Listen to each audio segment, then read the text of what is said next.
let me tell you how very, very appreciative we have been so far to have an opportunity to exchange with you some of these views in reference to how people were able to overcome and et cetera. But let's allow you to continue to do that and to perhaps give our audience some information as to how they might be able to get a copy of this book, because I think it's a very, very good statement in terms of challenges and how people are able to overcome challenges. So let's give you that opportunity now. Yes, well, as I was saying earlier, through education, that was my family's slogan, education and training, because my own mother, by her making some choices early on when her husband, my father, became ill, that made the situation better, then that really reinforced to her that her children needed to do some of the same things. And yes, when we would come off to school and others were left behind, and they were still working in the cotton fields, and they would send the money, and yes, sometimes it would be $3 or $4, but you know, you were very glad to get that $3 or $4. And as a matter of fact, my oldest sister, she even worked in the home of a rich family in Belmead. She did that for the first 3 years. She was the very first one to attend TSU from my family, and she lived with that family, babysitting and taking care of certain things around their home to help support her way through school.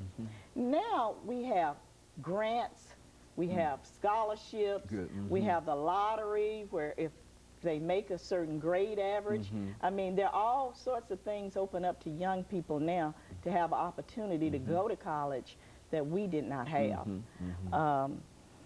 And back to how to purchase this book, The Tie That Binds Us can be purchased over my website, which is www.dpipublications.com.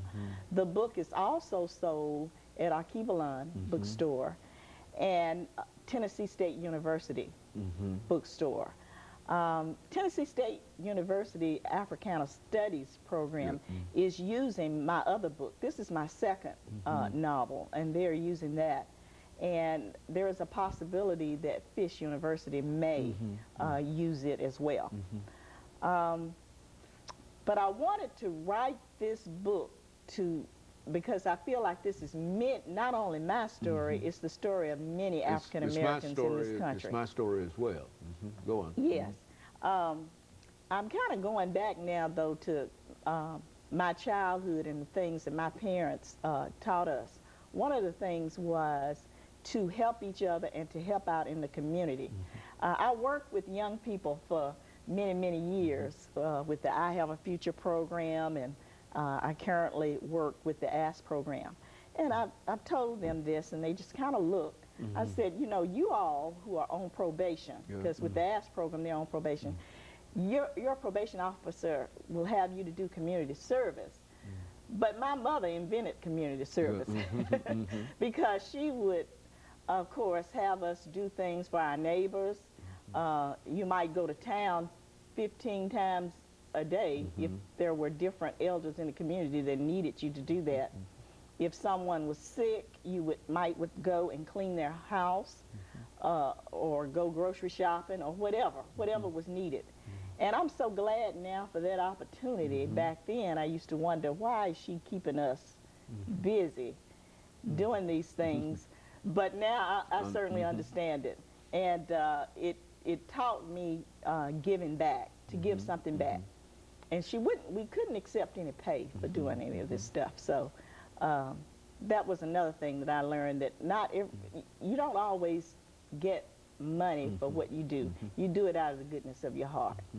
And of course, there's a law in life that will say that regardless of what you do, you will always receive the same thing back. It might not come from the same place, but you will receive. If you give love, you receive love. If Absolutely. you give bitterness, you receive bitterness. And I think that those are some of the things that we were taught growing up, and that you ought to not only love your brother, but you ought to do something to help lift him up. And in a real sense, that's why many of us were motivated to become involved in higher education, as you indicated, to teach. Talk about teaching in your family, about how important that was in terms of your experiences. Well, my mother, and as I stated, because most of the intellectuals in the community were teachers, and as a matter of fact, my mother came from a family of 12, and her oldest sister was the only one that did go to college. She went to Lane College, and she became a teacher. And she taught for about 50 years. As a matter of fact, she just passed away this past July. Now, she taught during a time when she was the principal, the teacher, and the everything, and she had several grades that she taught. What was it? The one-room schoolhouse. Yes. Split sessions. Absolutely. Say something about split sessions, or split sessions in the rural South. What, in the school system? School system. Well, yes, she would have work done for one class, and the other class would they would be doing some other type things, and then they'd switch over. One of the things about that's in the book, too, one of the characters in the book had some problems with his grades, and the principal was going to put him in a, EMR class, class for slow learners, as we said back today. then. Okay. And the mother was very concerned about that, because she did not feel like her child was as limited as the school was making it out to be. Okay. So this person with this one-room schoolhouse that she was connected to was able to take this young man on and assist him and help him to get back into his regular grade. And the young man did go on to complete college and to have a very good life. And I often think about situations like that, what would have happened had things turned out differently. Because when people are misplaced, it can do some damage to their self-esteem and their motivation and that kind of thing. You know, since you've been involved with young people over the many years as part of your career work, let's see, over the last minute or a half or 2 minutes that we have here, if you could give them some advice as to what they ought to do. I think you understand the social situation and leadership situation that we find among our young people today. What would you say to them that they ought to do in order to be able to make the kind of progress that is necessary? Well, number one, if they could think beyond today, that's the first thing. And not succumb to peer pressure. I think that teenage pregnancy is claiming a lot of our young people, and as we all know, starting to have babies before you can take care of yourself is going to set you back. Drug activity, using drugs or selling them, is claiming the lives of a lot of our young people. We know that AIDS and HIV is claiming and will claim more, unfortunately. Violence, gang activity. Young people now really need to learn conflict resolution skills and need to feel good about being able to walk away or trying some other methods other than fighting it out to the end. You know, when we grew up, people had an argument and they fought, and that was the end of it. But now they have to fight to the death.